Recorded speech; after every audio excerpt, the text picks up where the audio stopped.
In the spring of 1187, a small, elite force of Crusader knights charged headlong into a vastly superior Muslim army.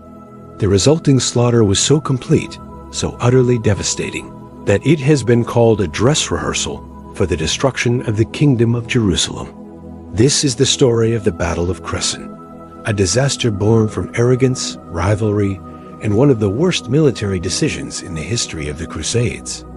On May 1st, 1187, the combined might of the Knights Templar and Knights Hospitaller was annihilated in a battle that should never have been fought. The story of what really happened in the Battle of Cresson is not just one of military defeat.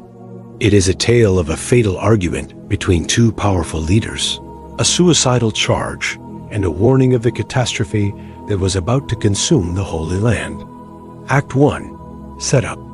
Our story begins in a kingdom on the brink of collapse. By 1187, the Crusader Kingdom of Jerusalem was a fractured and paranoid state. The great Sultan Saladin had united the Muslim forces of Egypt and Syria, surrounding the Crusader lands with a powerful Ayyubid empire. An uneasy truce held the region in a tense peace, but everyone knew it was only a matter of time before Saladin launched his great holy war to reclaim Jerusalem. The Crusader kingdom was weakened by internal power struggles, with its nobles and military orders constantly feuding. In April of 1187, Saladin decided to test this fragile truce. He gave his son, Al-Afdal, permission to lead a massive reconnaissance force of over 7,000 cavalry across the Jordan River into the Crusader territory of Galilee.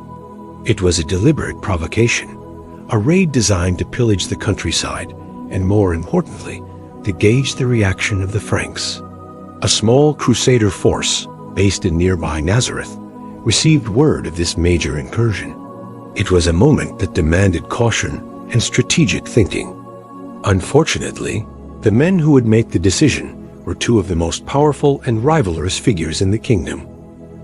Gerard de Ridefort, the Grand Master of the Knights Templar, and Roger de Moulins, the Grand Master of the Knights Hospitaller. Act 2. Escalation. A small contingent of knights, about 140 in total, gathered to respond. This was not a random assortment of soldiers. It was the elite of the elite, the best heavy cavalry in the world, composed primarily of Templars and Hospitallers. They tracked Al-Afdal's army to the springs of Cresson, a watering hole in the Galilean hills. Upon seeing the sheer size of the Ayyubid force, the Crusader leaders held a hasty council of war. What happened next would seal their fate.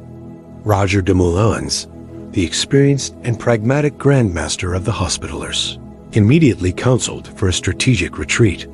He argued that to attack a force that outnumbered them more than 50 to 1 was not bravery, but suicide. The correct military decision, he insisted, was to fall back, shadow the enemy, and wait for the main Crusader army to be mustered from Jerusalem. But Gerard de Ridefort, the famously arrogant and hot-headed Grand Master of the Templars, would have none of it. He saw caution as cowardice. According to contemporary chroniclers, he flew into a rage, publicly accusing Roger de Moulins of treason and of loving his riches more than he loved the fight for the cross. He declared that if the Hospitallers would not fight, the Templars would charge alone to uphold their honor. Shamed by these accusations and swept up in a moment of reckless bravado, the other knights were swayed. The decision was made. They would charge. Act 3, Climax and Aftermath. What followed was not a battle. It was a massacre. The 140 Crusader knights lowered their lances and launched a desperate, suicidal charge directly into the heart of the 7,000-strong Ayyubid army. For a brief moment, their heavy charge may have punched into the Muslim lines, but they were immediately enveloped, surrounded, and overwhelmed. The Ayyubid soldiers, prepared for the attack, cut them off from any chance of escape. The fighting was brutal and short.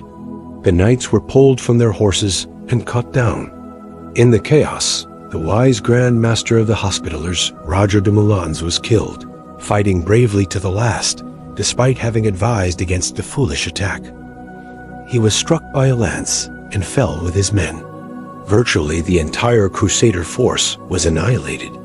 In a damning and fateful twist, the man who had ordered the suicidal charge, Gerard de Ridefort, was one of only a handful of knights, perhaps as few as 3, who managed to cut their way out of the encirclement and escape the slaughter.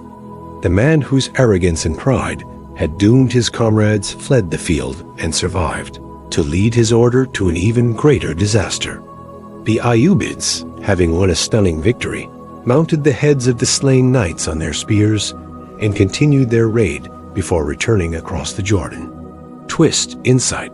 The Battle of Cresson is often treated as a minor footnote, a bloody prelude to the main event. But the real, hidden significance of Cresson is that it was the battle that lost the war before the main war even began. The defeat at Cresson was not just a military loss. It was a psychological and strategic catastrophe from which the Kingdom of Jerusalem would never recover. The kingdom lost more than 100 of its most elite, battle-hardened knights. This was a devastating blow to the small Crusader army, a loss of veteran manpower they simply could not replace. But more importantly, it exposed the fatal flaws in the Crusader leadership.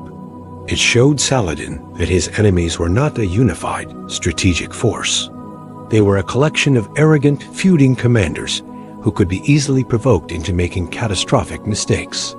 Gerard de Ridefort's survival was perhaps the worst outcome of all.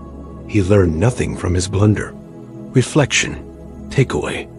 2 months later, at the Horns of Hattin, the full Crusader army, led by King Guy of Lusignan, confronted Saladin's main invasion force. And once again, Gerard de Ridefort was there, whispering disastrous advice into the king's ear. He convinced King Guy to make the fatal decision to march the entire army away from its last water source, across a scorched desert, into a trap set by Saladin. The result was the Battle of Hattin, the complete destruction of the Crusader army, the capture of the king, and the fall of Jerusalem. What really happened in the Battle of Cresson was the tragic prologue to the end of the Crusader dream. It was a perfect storm of pride, rivalry, and disastrous leadership that cost the kingdom its best warriors and set it on an irreversible path to ruin. It stands as a timeless lesson in how the arrogance of a single leader can lead an entire nation to disaster. What do you think is a greater sin for a leader? Cowardice or arrogance? Let us know your thoughts in the comments below. And for more deep dives into the epic and often tragic history of the Crusades, make sure you subscribe to our channel and hit the notification bell.